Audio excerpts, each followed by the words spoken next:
Some of you today have been struggling with this all week, trying to figure out what your worth is. Am I any good at anything? Do all these mistakes that I've made in my life mean that I am a terrible person?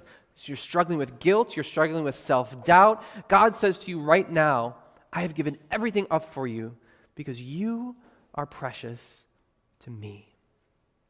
What does God value? What does he treasure?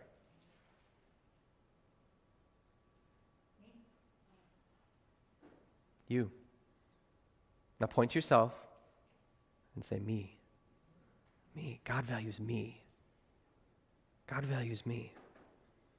You are honored, God says, and I love you. This is really important. So many people are struggling with this right now, of trying to figure out who they are, trying to figure out how they can make a way in this world, struggling with, thinking like they're not good enough for what they're doing, whether it's parenting, whether it's at school, whether it's at your job, whether it's just life in general, just failing life. You are so precious to God that he has purchased you back. He has put everything on the line. As the one who has created you, he has reconnected you with him. And he tells you to not be afraid. Whatever you are going through, you will not drown in it. Do you ever feel like you're drowning sometimes? Yeah, in so many things. God is with you. He will not let you drown. What do we learn about what God values? He has given himself up for you. He has bought you back. He has called you by name. You are his treasure.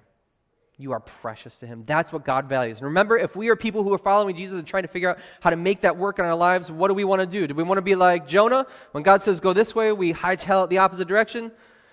No, we've already know that's not going to work. We want to run towards what God values. How can you run towards what God values? To understand that your life has value. To understand that you are called to be this person that God has made you to be right here, right now. And that in all of that, no matter what you're feeling right now, no matter what you're drowning in, you are God's treasure. That's where we start. That's where our identity begins. That's where we start every single day.